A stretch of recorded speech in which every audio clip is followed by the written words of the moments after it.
had I not had this deep faith and a deep belief in God, and I did look for miracles and I did look for God's presence, and I saw it. I saw it in the people that came into our lives and the miracles we saw with Mark and the doors that opened, and that, oh my goodness, that my business continued to thrive through all of this. I don't even know how, other than God and our faith. Welcome to Aging in Style, the podcast dedicated to celebrating aging and what it takes to do it well. I'm Lori Williams. I'm a certified senior advisor and senior housing expert. In each episode, you'll learn stories of older adults who are thriving in their 70s, 80s, 90s, and in some cases in their hundreds. Whether you're an older adult or the child of an older adult, this podcast is filled with insightful resources, organizations that are doing incredible work, and stories that will inspire you to volunteer, learn, and who knows, maybe even skydive in your golden years. Hi, welcome to Aging in Style.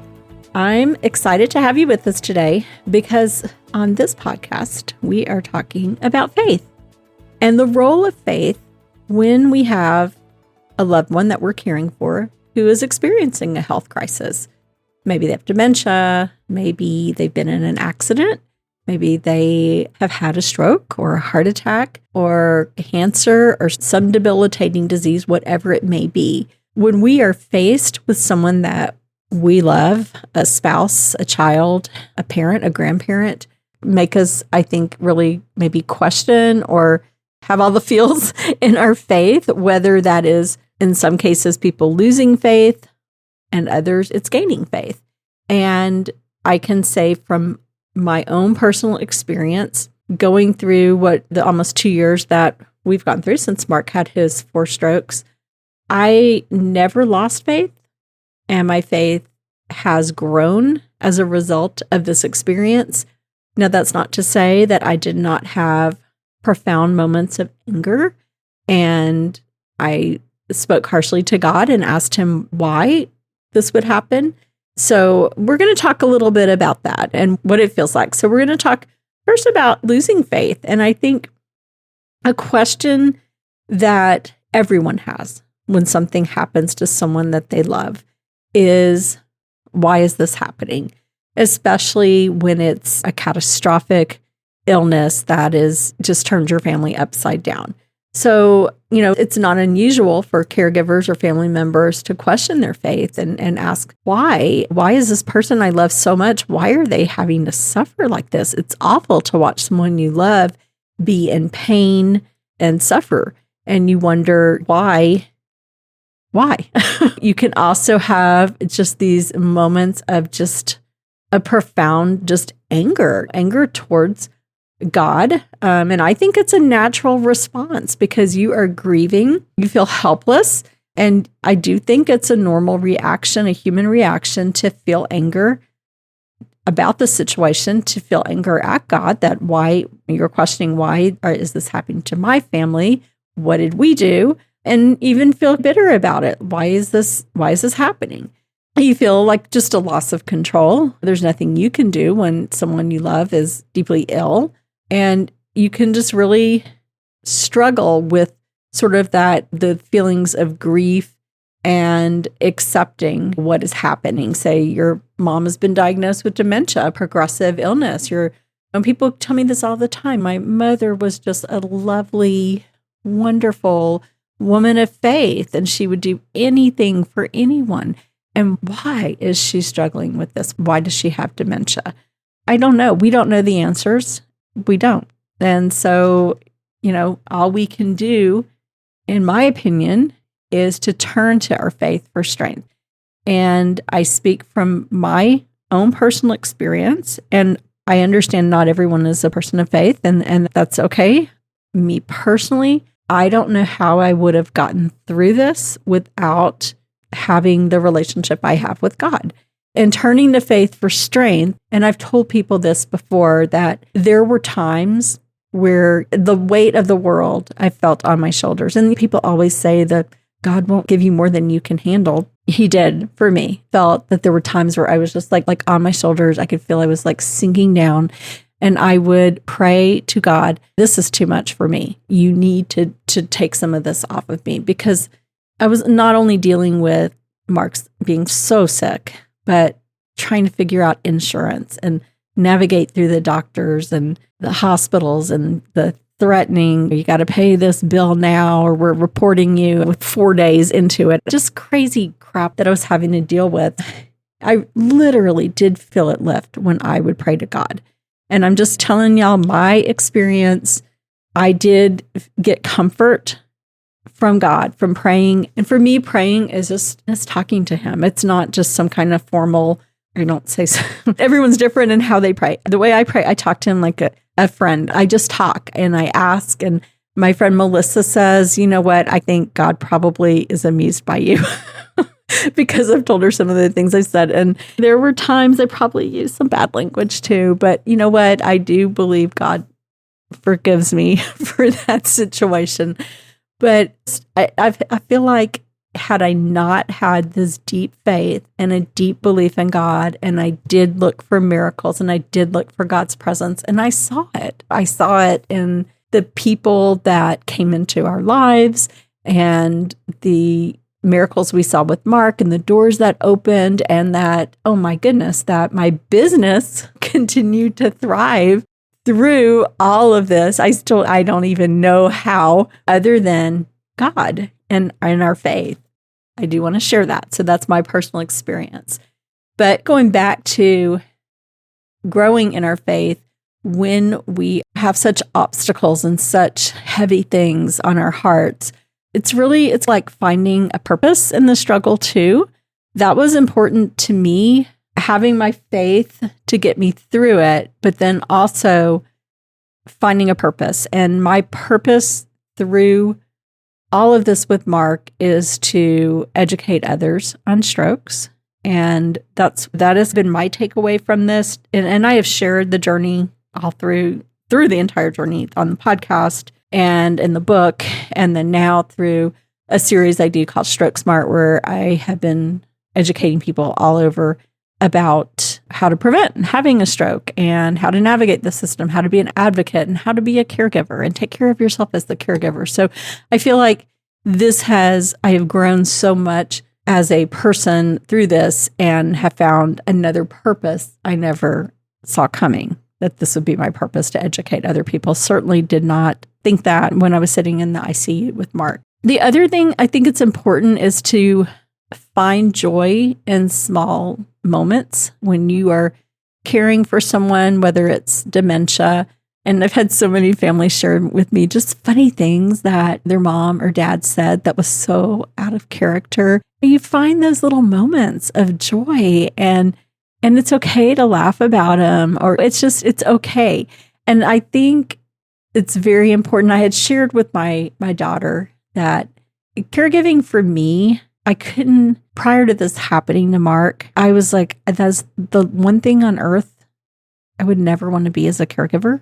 And I really came to it kicking and screaming, like, I cannot believe, of all things, are you freaking kidding me? That is how I was in the beginning. And as this has been my role, I'm not a person to stay in anger. So I had to come out the other side and process through it, right? And so now I find the joy in it. I find the joy in caregiving. And some things are just so funny. Mark does really funny things, and he does some things that are just so him, playing practical jokes. But still him. We have trouble with the communication, but I'll tell y'all a funny story that I still am just laughing about. Is I took Sadie, or Chris took Sadie, our dog. And if y'all listen to the podcast, Sadie is our beloved golden retriever. But Chris took her to have her groomed. And if you have a large dog, it's not cheap to have them groomed. So she came back. She looks beautiful. She's all fluffy and wonderful. So Mark has been doing this thing where he shares his food with Sadie. And I've caught him giving her cereal off his spoon.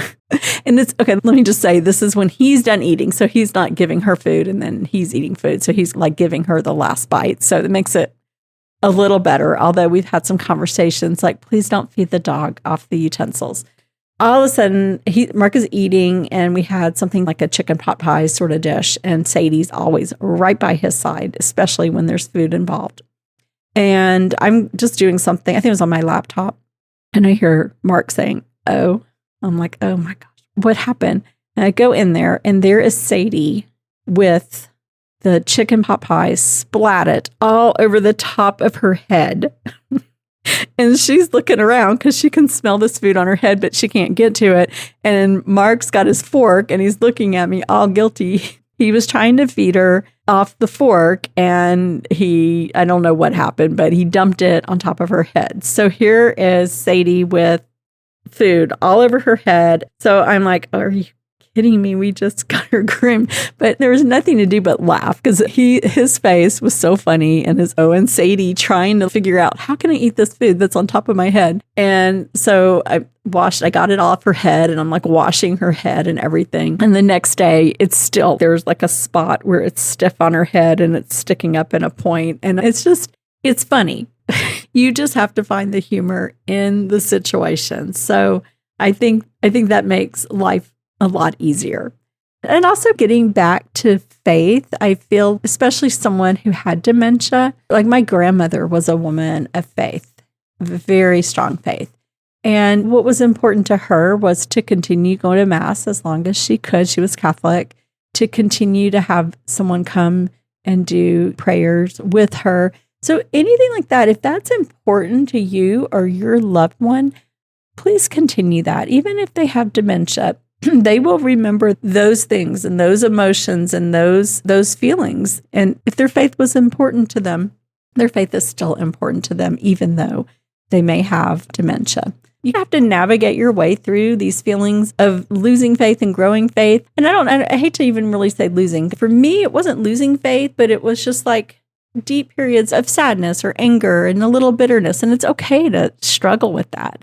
And I think people need to realize that it's okay to go back and forth between these moments of feeling really down and really sad. And why would this happen to my family? And then having moments of, okay, this is the challenge that we've been given. God is with us. God has it. So I think that's very important. I think it's important if you're struggling with this to talk to someone. If you're not really a person of faith, talk to a therapist. Or if you are, talk to other caregivers, a support group. Go to someone at your church. Go to your pastor, whoever it is, and talk to them about how you're feeling. I think it's like, to wrap it all up, is just look for those little signs of grace and those little miracles. Like I said, I just saw throughout all of this, people come into our lives and that I didn't expect. And I wrote in my book, Surrounded by Love, how Mark had to have this vascular test.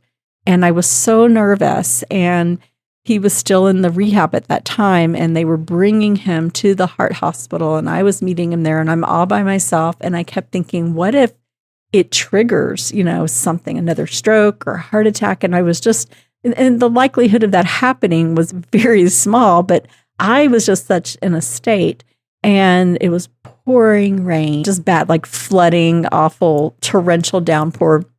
And I had to drive about 30 minutes to get to the heart hospital. And then Mark was late coming on the bus. And when they finally arrived, the man driving the bus was this just tiny little man. And he was just an angel. And he said, "I'm going to stay with you through Mark's testing." And I'm like, okay. And so he came and he sat with me while Mark is back there. And there were a few other people in the waiting room.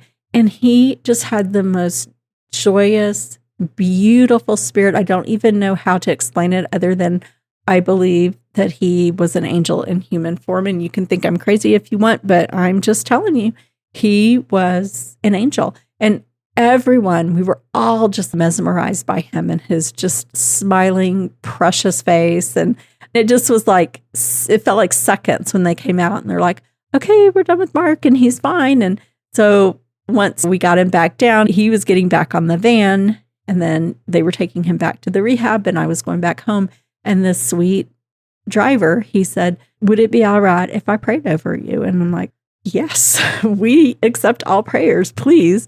And he put his arms around both of us and he said, I can't even remember the words. They were beautiful, but he said the most beautiful prayer for Mark and I. And to me, that was a little miracle from God, because like I said, I was so stressed and scared and all by myself.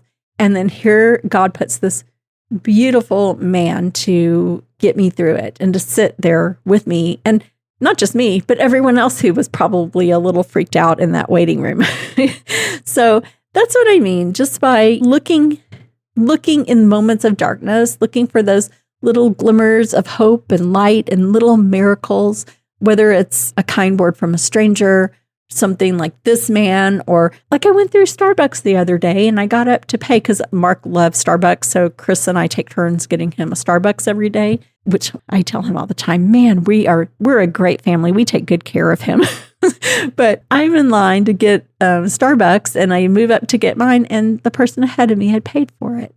So things like that, that just made my heart just so happy that a stranger just paid for coffee for Mark. So there are wonderful people in the world. Sometimes we get stuck in feeling like maybe there aren't, but there are good people. Grace exists even in the hardest of times, and joy can be found in caregiving, which sounded, if you told me that 2 years ago, I would have said, yeah, probably not. Yes, there is joy in caregiving. And that's the message that I want to share with y'all. Don't lose faith. And as crazy as it sounds, even when you go through something this difficult, your faith can grow. And I hope for everyone, I hope that your faith would grow through something like this, because I think it just makes life a little bit easier and these hard times a little bit easier. That's what I have to share with y'all today. So as always, share the podcast with your friends and family, neighbors, or anyone you think might need to hear this message. You can find all of our podcasts on my website, which is LoriWilliams-seniorservices.com. And of course, we're on all the places where you find podcasts. So Apple, Spotify, YouTube, a whole bunch of other places you can find us. So thanks for listening and be sure to tune in next week. Thanks. Bye.